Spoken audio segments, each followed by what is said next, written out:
Pumunta sina LV at Cindy sa loob ng emergency room. Katatapos lang matahin ang kanyang sugat at agad na tumingin sa pinto nang magbukas iyon. Agad siyang nadismaya nang makita kung sino ang pumasok. Anong ginagawa niyo dito? Nasaan si Sarah? Sumagot si Cindy sa kanya. Nalaman ni tita na nasa ospital ka, kaya nag-alala siya bigla at nagmamadaling magtungo dito upang makita ka. Itinutok niyang mata, tinignan ng babaeng nagsalita ng malamig. Paano nalaman ng nanay ko na nasa ospital ako? May pinadala ba kayong tao para bantayan ako? O si Sarah? May halong pagkairita ang kanyang tinig. Hindi si Cindy. Ako nagpadala ng tao para bantayan siya.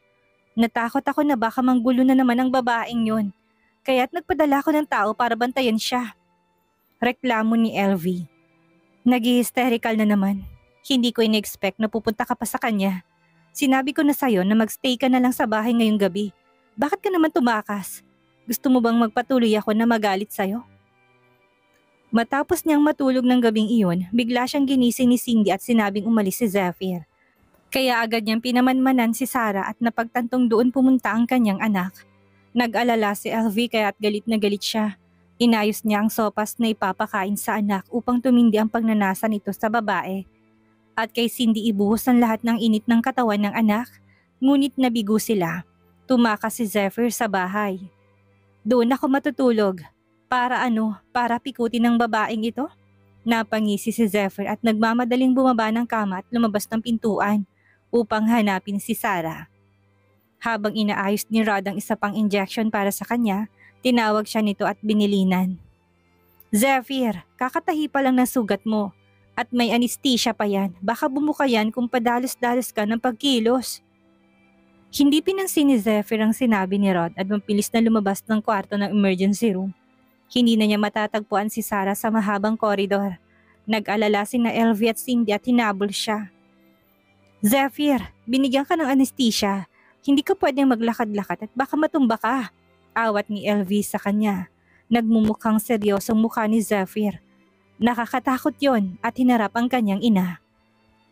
Pinalayas mo ba si Sarah? Isa siyang halimaw.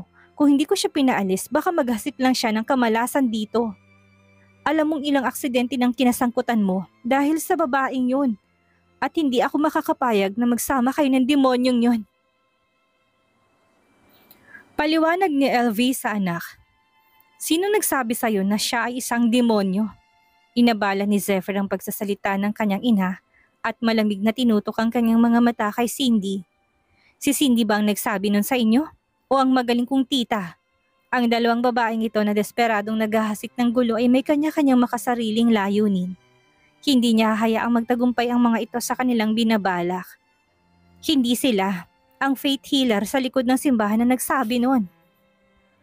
Naramdaman ni Elvin na pinag-imbitahan ni Zephyr si Cindy kaya tinila niya ito sa likod at nagsabing, si Cindy lang ang kasama ko, hindi siya gumawa ng anuman.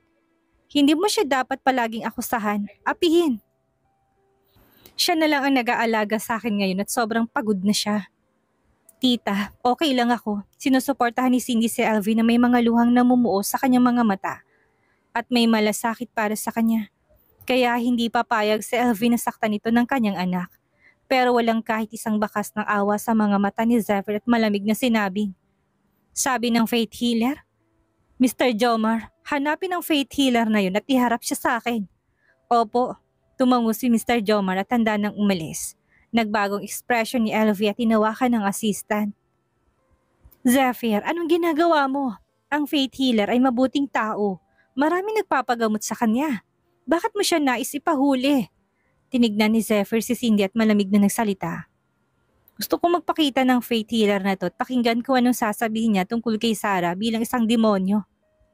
Ang katawan ni Cindy ay biglang naging malamig na makitang mga mata niyang puno ng tanong.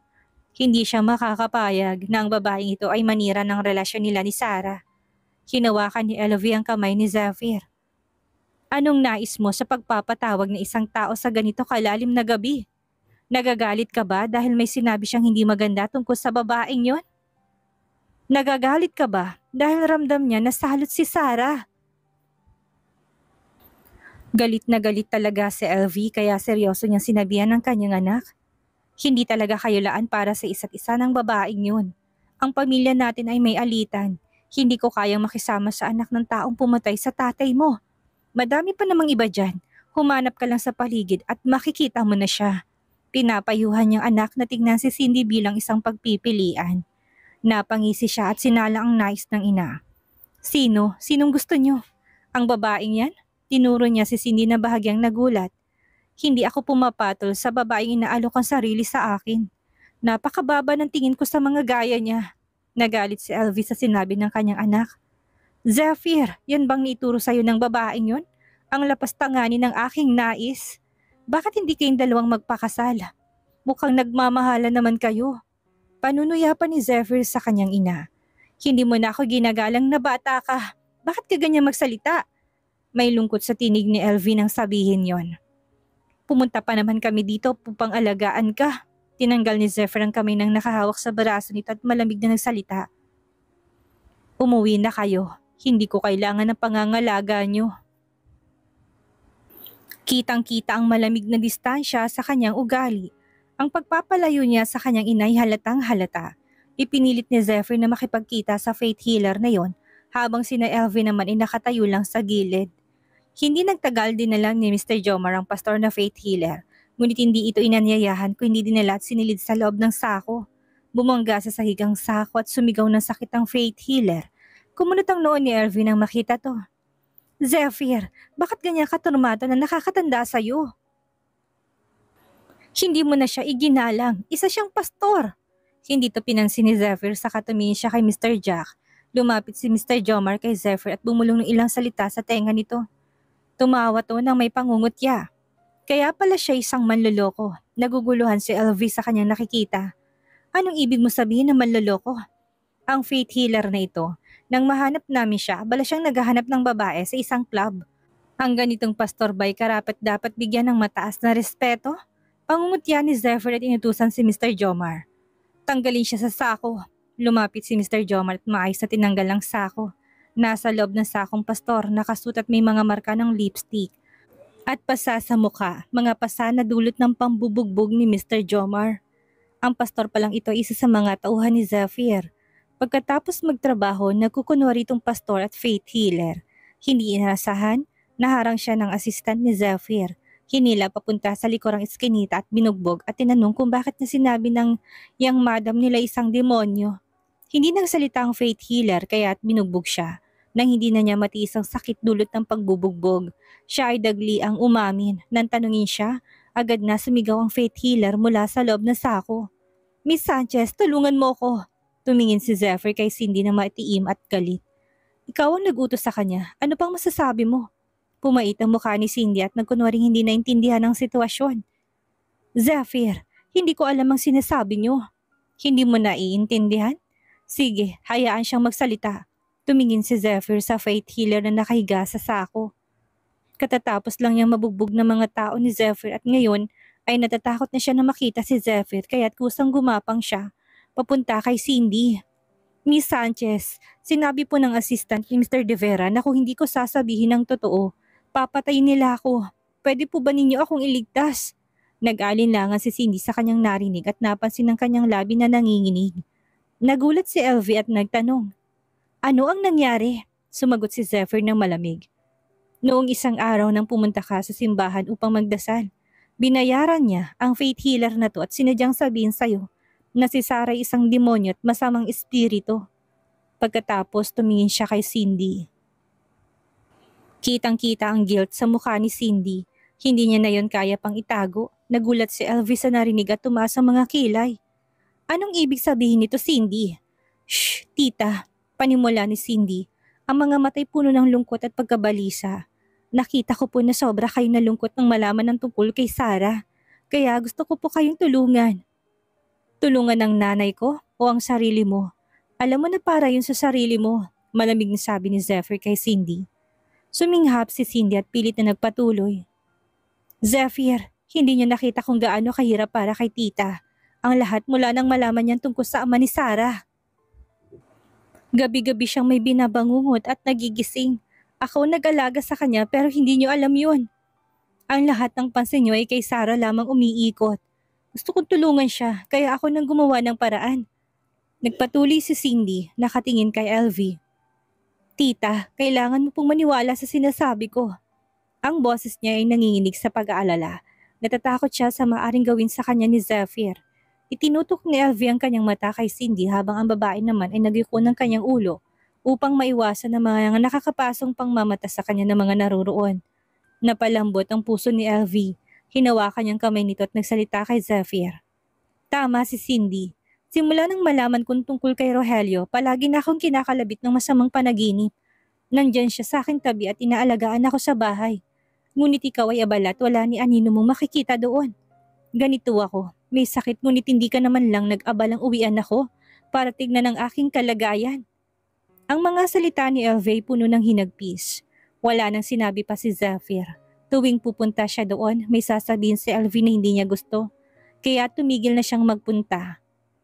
Tita, huwag niyo sisihin si Zephyr. Napaka-busy niya, tsak na wala siyang oras na pumunta. Ako ang nagkamalit, hindi ko inasahan na mangyayari to. Pinapakalma ni Cindy ang matandang babae. Tinignan ni LV si Cindy saka bumaling kay Zephyr. Tingnan mo, lagi kang pinagtatanggol ni Cindy. Ikaw ang inaalala niya palagi. Ganyan ang babae. Tapos ikaw pang mayabang sa kanya. Dapat nga matuwa ka dahil nandyan para sa'yo. Siyang nararapat na babae para sa'yo. Pumaling si Zephyr at malamig na nagsalita. Gusto niyo bang palagpasin ko na lang ito kahit padalos-dalos siya? Ang ibig sabihin na hindi niya ito palalampasin. Nagbago ang ekspresyon ni Cindy at niyakap ang kamay ni LV na may pangamba. Tita, okay lang. Hindi kanya magagalaw habang nandito ako. Tumayo si LV sa harap ni Cindy. Zephyr, ang ibig sabihin ni Cindy ay katulad ko. Kung gusto mong galawin siya, kailangan mo tawirin na muna ako. Parang ang oras ay naging napakabigat sa mga sandaling iyon. Parang nag-aalangan si Zephyr at bigla niya narinig si Cindy na sumigaw ng tita. Lumingon si Zephyr, nayanig ang katawan ni LV at natumba siya sa sahig. Biglang sumikip ang dibdib ni Zephyr at nagmadaling lumapit upang suportahan siya. Mama, ano nangyari sa'yo? Mr. Jomar, tawagin mo si Rod. Tinawagan kaagad ni Mr. Jomar si Rod. Isinama ng grupo ng tao si LV sa ER. Tumaas ulit ang presyo ng dugo nito. Kaya't nagreseta si Rod ng gamot para sa infusion. Matapos ang ilang abalang sandali, nagising ito, nakatukod sa kama at mahinang boses. Hindi ko alam kung anong nangyari kanina. Parang hindi ako makahinga at nawalan ako ng malay. Hawak ni Cindy ang kanyang kamay at sinabi, Tita, tumaas ang presyo ng dugo mo. Ngayon ay binigyan ka ni Dr. Rod ng infusion. Okay ka na ba? Tumango si LV at tinignan ng isang tahimik na tao sa silid. Zephyr anak, huwag mo ipagpatuloy ang pagpapasakit sa faith healer. Isa rin siyang nagtatrabaho. Huwag mo siyang pahirapan. Tungkol kay Cindy, tinulungan niya lang ako dahil sa kabutihang puso niya. Paano mo siya akusahan na kung ano-ano gayong kabutihan lang para sa akin ang nais niya? Pumikit si Zephyr at hindi na nagsalita. Mahirap talagang kausap ang kanyang ina kahit kailan. Hinawakan ni LV ang kanyang kamay ng mahigpit. Narinig mo ba ako? Si Cindy ay isang mabait na babae. Hindi ko siya hayaang masaktan. Huwag mong ituloy ang bagay na to. Narinig mo ba ako? Pumikit ulit si Zephyr at hindi na nagsalita ng matagal. Bagamat hindi siya nagsalita, alam ni Elvin na susunod ang anak niya sa kanya. Mabait na tao at masunurin ng anak. Hanggat hindi magandang kanyang kalusugan, alam niyang makakaramdam to ng lungkot at hindi hayaang masaktan siyang muli. Kinabukasan, nagising si Sarah. Pakiramdam niya'y nahihilo siya at mukhang sobrang pagod. Ngayon ay ikapitong araw ng bagong taon at abalang studio sa pagsisimula ng taon. Kaya't kailangang magtrabaho ni Sarah ng paspasan. Pinilit niyang bumangon kahit mahina ang katawan. Nagbihis at lumabas. Pagdating niya sa studio, nakita niyang nakaupo si Marlon sa lobby. Lumapit si Lucinda sa kanya at nagsabing, Ma'am, si President Alba ay matagal na naghihintay dito simula kaninang umaga. Tumingin si Sarah kay Marlon saka tumango. Tumayo ang lalaki mula sa sofa. May ngiti sa kanyang malamig na mata. Sarah, naparito ako ngayon dahil may magandang balita akong nais sabihin sa'yo. Inaanyayahan niya ito sa ikalawang palapag. Naghahanda na isang tasa ng black coffee at pagkatapos ay nagtanong. Kuya Marlon, magkape ka na muna. Alok niya dito. Anong magandang balita yan? Ito yung bagay na sinabi ko sa'yo dati. Uminom ang lalaki ng kape at nag-smile. Sinulat kong kalagayan ng iyong ama. at ipinadala ko ito sa mga pangunahing ospital sa Amerika. Nakakuha ko ng tugon kaninang umaga. May isang malaking ospital na nais tanggapin ang iyong ama at ipasubok ang gamot ng libre. Ibig sabihin nito, waiving ang mga gastusan sa medisina at kailangan lamang magbayad ng ilang iba pang mga gastusin. Nabigla siya at kaagad na nagtanong. Nakatanggap ka ng sagot sa email ng ganong kabilis? Nilingon-nilingon ni Marlon ang ulo sa kabilang bahagi. Hindi, ipinadala ko to sa sarili kong instinct ilang araw nang nakakalipas. Iniisip ko na sasabihin ko sa'yo at pag-uusapan natin pagkatapos ng sagot ng ospital.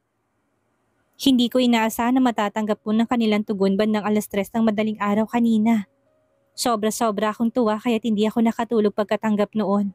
Gusto ko lang sabihin sa'yo magandang balita na ito ngayon. Napansin ni Sarah ang mga mata nito na puno ng mga ugat. Bahagyang naantig si Sarah sa kanyang napansin. Kuya Marlon, maraming salamat. Ngayon wala ka ng alalahanin sa pagpunta sa abroad, tama?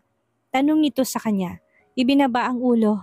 Babalik ako sa punong tanggapan sa Amerika sa January 10. Kung gusto mo, sumama ka sa araw na yun upang makausap mo rin sila. Aayusin ko na lang ang private plane na susundo sa iyong ama kung papayag ka. Talaga namang wala nang alalahanin pa sa kanyang isipan. Wala nang bayarin sa medisinang tatay kanya sa Amerika.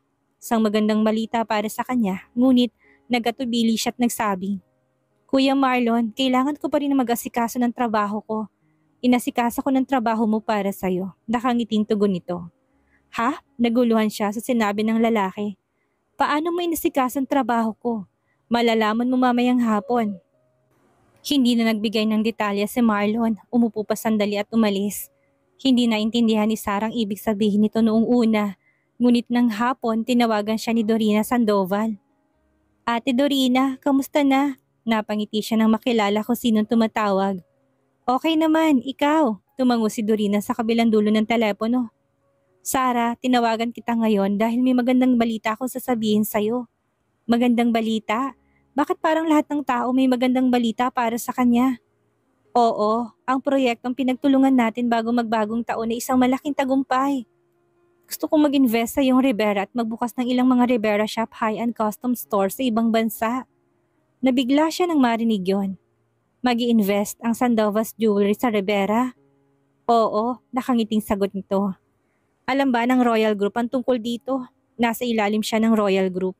Kung makikipag-cooperate siya sa Sandovas Jewelry, kailangan niyang pahintulit mula sa Royal Group. Sumagot to sa kanya. Nakipag-usap na ako kay Mr. Alba kagabi at pumayag siya. Napalakas ang pagkabigla ni Sarah. Hindi siya makapaniwala. Sinabi ni Marlon na tutulungan siyang asikasuhin ng trabaho. Ito bang ibig nitong sabihin? Sa kabilang dulo ng telepono, patuloy pa rin si Dorina sa pagsasalita. Sarah, hindi ako nagkakamali sa pagtingin. Ang mga damit na dinesign mo ay sobrang popular sa ibang bansa. Kung magbubukas ka ng high-end custom store doon, tsak na magiging sikat ka sa buong mundo. Tumaas ang tono nito at sinabi pa, gusto kong gawin ang unang destinasyon ng high-end custom store sa Amerika. Narinig ko kay President Alba na baka kailangan mo magpunta sa Amerika para sa pagpapagamot ng iyong ama. Magkasabay sa plano kong naisabihin sa'yo, pagdating ng oras doon ka titira at makakapagtrabaho ka at makakapag-alaga sa iyong ama ng sabay. Ate Dorina, sinabi ba sa'yo ni Kuya Marlon ang tungkol dito? Tanong niya na bahagyang kinakabahan. Tumango si Dorina kahit hindi niya nakikita. Oo, talagang pinapahalagahan ka ni Mr. Alba. Nang malaman niyang pupunta sa Amerikang iyong ama para sa pagpapagamot, inisip niya na magbukas na muna tayo ng North American market. Tungkol sa domestic market, ang kailangan mo lang gawin ay magsumiti ng design draft tuwing season. Tahimik si Sarah sa kabilang linya. Nagsalita si Dorina upang magtanong. Ano sa tingin mo? Sarah, handa ka bang tanggapin ang hamon na ito? Hindi natatakot si Sarah kung hindi nasasabik. Ang pagpapalawak ng mga merkado sa ibang bansa ay pangarap ng bawat designer. Pinapahiwatig nito na ang kanyang mga disenyo ay kilala na sa buong mundo at makikilala siya ng lahat. Walang designer na tatanggi sa ganitong imbitasyon. Sobrang saya niya, may oportunidad na kumakatok sa kanyang pintuan. Ngayon na na-wave ng mga gastusin sa pagpapagamot ng kanyang ama, makakapunta na ito sa Amerika upang tumanggap ng advance na paggamot. Maaari na rin niyang dalhin ang kanyang karera doon. Hindi na niya kailangan mag-alala tungkol sa kawalan ng trabaho at hindi makakasustento sa gamutan ng kanyang tatay. Tunay na ito ng pinakamagandang panahon upang mag-immigrate. Tungkol naman kay Zephyr, masasabi lamang na hindi sila nakatakdang magsama. Hindi sila para sa isa't isa. Walang sumusuporta sa kanilang pagsasama sa buong mundo. Lahat ay hinahadlangan ng kaligayahan nila. Pagod na siya at ayaw na magpatuloy pa sa ganong klase ng relasyon. Hindi sila tinadhanang magsama. May mga tao nakatakdang maging alaala na lamang at dumadaan lang sila sa buhay ng tao upang magturo ng aral. Kaya naman sa huli pumayag siya sa alok ni Dorina. Ate Dorina, salamat sa pagtangkilik sa akin. Handa akong tanggapin ang hamong ito. Ang saya-saya. Halos magtatatalon si Dorina sa labis na tuwa. Talagang hinahangaan niya si Sarah. Kaya nitong makipagsabayan sa abroad at sigurado siyang hindi masasayang ang pera niya dito. Ang dahilan kung bakit pumayag si Sarah ay hindi lamang dahil na wave ang gastusin sa pagpapagamot ng kanyang ama. Kung hindi dahil magagawa rin niyang suriin ang mga bagay tungkol sa kanyang ama. Ang mga pangyayari tungkol sa kanyang ama ay nangyari sa Amerika. Kaya kahit na may mga palatandaan o wala, kailangan niyang pumunta doon ng personal. Sigurado siyang malalaman niya ang katotohanan. Hindi pa umabot ng 5 minuto matapos nilang mag-usap tungkol sa bagay na yon, nang tumawag muli si Marlon sa kanya. Paanong usapan niyo ni Dorina? Naikwento niya sa lalaki ang lahat-lahat. Matapos tapusin ang lahat ng bagay, bumalik siya sa bahay at tumawag kay Rebecca. Nag-sorry si Rebecca sa kanya. Bes, pasensya ka na. Hindi ko natanggap ang tawag mo kagabi dahil nilalagnat ang baby ko at inaalagaan ko siya. Okay na ba ang baby mo ngayon? Tanong niya nag-aalala. Okay na siya ngayon. Bumaba ng lagnat niya. Bes, ano bang gusto mong pag-usapan? Tanong ni Rebecca buhat sa kabilang linya. Ikinuwento niya sa kaibigan ng lahat ng mga nangyari kamakailan. Huminga ng malalim si Rebecca pagkatapos makinig at nakaramdam ng awa sa kanya. Bes, hindi ko inaasahan na ganito pala kadami ang nangyari sa inyo ni Zephyr habang wala ako sa tabi mo. Tahimik na nagpo-fold ng mga damit si Sarah nang hindi nagsasalita. Muling nagsalita si Rebecca. Bes, anong iniisip mo ngayon? Gusto mo bang umalis ng bansa at tapusin ang relasyon nyo ni Zephyr? Mahal mo siya, hindi ba? Tumigil sandali si Sarah sa pagtutupi ng mga damit at pagkatapos ng ilang sandali, malumanay niyang sinabi. Hindi na kami pwedeng magsama pa. Mas mabuti nang magkalayo kaysa patagilid na magkakagulo para hindi kami magdusa pa ng higit sa hinaharap. Aanhin kong pagmamahal kung hindi kami magiging masaya. Isa pa, pinaglalayo kami ng lahat. Walang nasabi si Rebecca kung hindi buntong hininga na lang. Nagkunwari si Sarah na magaan ang kanyang pakiramdam para hindi na mag-alala ang kanyang kaibigan. Bes, kapag umalis ako, kailangan mo alagaan ang Rivera.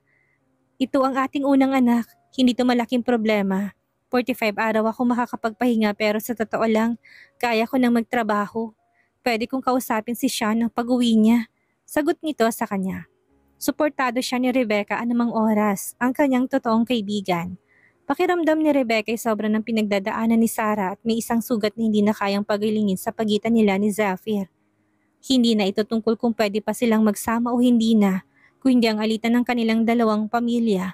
Kahit natanggapin pa ni Zephyr ang nangyayari sa kanyang ama, sina Elvie at Lola Sandro baka hindi yan matanggap at nakakaawa si Sarah bandang huli.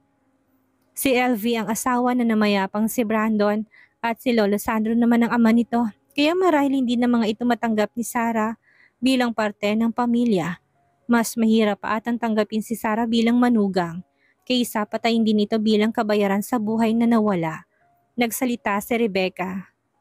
Bes, kung kailangan mo ng pera o kung ano man, sabihan mo lang ako. Tutulungan kita. Salamat, ramdam niyang kabaitan ng kaibigan. Alam niyang maasahan niya ito palagi, ngunit inamin niya na ang totoo. Pero wala nang kailangan. Sinabi ni Kuya Marlon na tutulungan niya ako sa paminsan-minsang papunta ng Amerika. Bakit ang bait niya sa'yo? Nagtataka si Rebecca sa inaasa ng lalaking yun. Nagkunwaring masaya si Sarah sa nagsalita. Kasi siya na ang boss ko ngayon, kailangan ko ibigay ang bahagi ng kita ko sa kanya. Kaya willing siya nagastosan ako para makagalaw ako ng maayos. Mabait siyang tao, wika nito. Kailan ka aalis? Sa mga susunod na araw, aalis ako pagkatapos kong ayusin ang mga bagay na may kinalaman sa tatay ko. Tugon niya dito. Okay. Huminga ng malalim si Rebecca. Ngayon pa lang nalulungkot na siya. Bes, tapusin ang tawag, biglang tinawag ni Sarah ang kaibigan. Ibinalik ni Rebecca ang telepono sa kanyang tenga at sinabi ni Sarah, Bes, huwag mo na munang sabihin kay Shannon tungkol dito.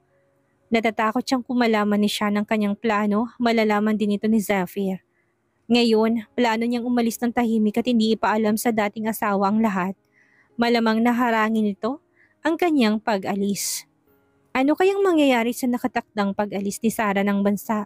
Malaman kaya ito ni Zephyr at dahil sa kondisyon ng kalusugan ni LV, mapilitan kaya si Zephyr na sundin ng ina at pakasalan si Cindy o ipaglalaban pa rin niyang pag-ibig niya kay Sarah?